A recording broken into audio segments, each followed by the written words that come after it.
Hey everybody, this is Brian from Ottonavi. So today I'm actually going to go ahead and install one of our radios on a 2013 GMC Yukon. So the first thing you have to do is actually remove the stock radio, which is fairly simple. All you have to do is remove the actual kit, the actual dash around it, this right here. In order to do so, you need a little removing kit like one of these, and you just run it across the edges, pull it off. Okay, don't be afraid to use some force. It is kind of hard, so just make sure to remove it. Okay, now the next thing you got to do is just actually remove these 8 bolts right here, and that's about it. So I'm going to go ahead and fast forward while I remove these bolts, and come back to you as soon as I'm removing the last bolt. Okay, so this is the last bolt here. So I mean, once you remove this, that's pretty much it. Now you can start removing it. You need to remove it from the bottom to the top. So remove this first, now this one, and now you can actually pull out the radio. Okay, now pull it out gently, and then on the back you're gonna see 3 plugs that you gotta disconnect. Actually, that's 4. So just make sure to remove those. Okay.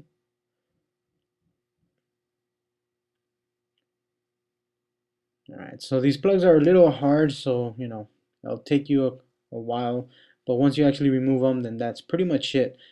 So let me remove this one, and now the antenna. Okay, and that's pretty much it. Now I'm going to set it aside.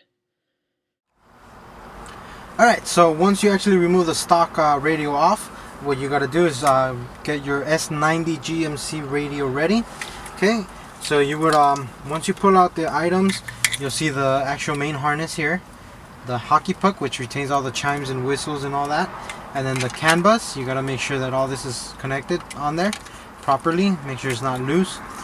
Okay, and also you have the GPS antenna and the radio antenna, this right here. All the other stuff, I'm not actually going to use it right now, but you do have the option to. You have that USB, so you can retain your stock USB connection here. You have the iPod, the S90s actually don't have the iPod feature, so there is no iPod cable. You do have the RCA, so you can run an aftermarket amplifier if you have one, all that. Okay, so what I'm going to do is just get the main harness connected so we can get this installed.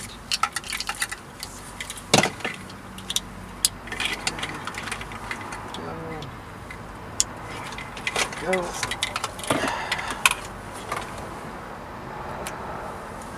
the radio antenna connected. That's it. Okay, so on the back of the actual radio, you would remove this little red plug right here so you could connect the GPS antenna. Okay, and usually you would run this wherever you want, on right here on the dashboard or wherever, and run it all the way to the back. Since I'm just doing this real quick, I'm just gonna let it magnetize to the top of the radio, which we don't recommend because you might not get really good reception with it, but this is just for now. Okay, and then we'll get the main harness and connect that in.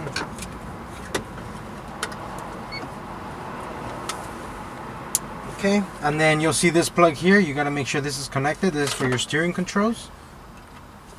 So connect it right in there. Then you just need your radio antenna. And then the other two, like I said, is for the RCAs, and one is for the TV. We're not going to use that. And then here's the USB for the stock one here, which we're not going to connect for now. Okay, once you do this, all you got to do is just run the cables to the back so that this can fit.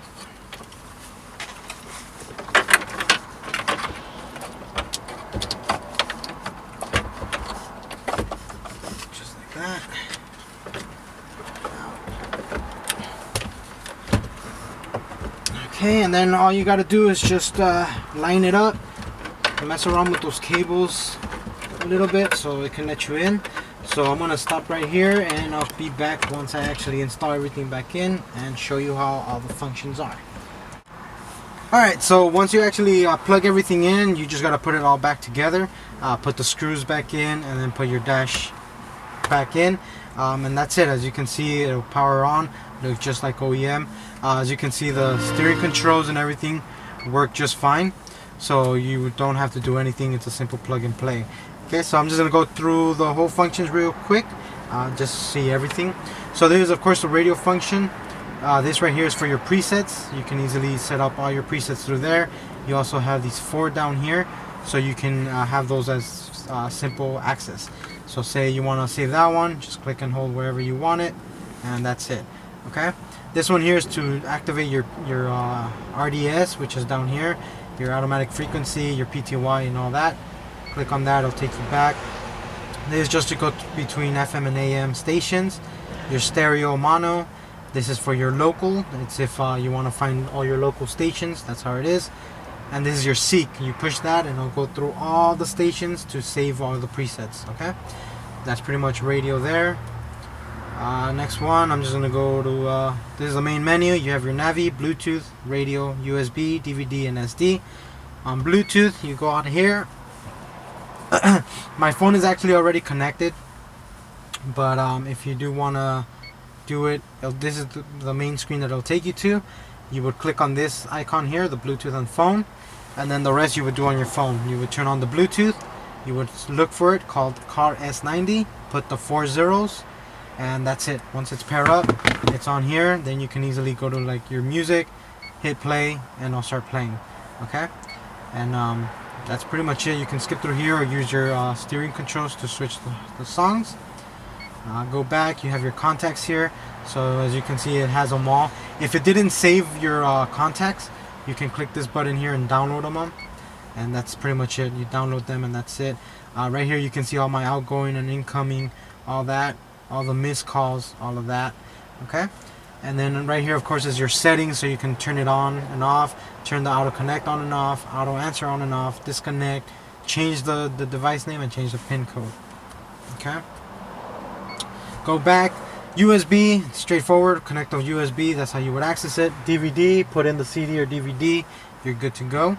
SD, same thing. Put the SD in there, and that's it. If you swipe to the left, you have your TV function, a calendar. Very neat thing here is that you have a built-in manual, so you can easily go through the manual and find out exactly how to do something.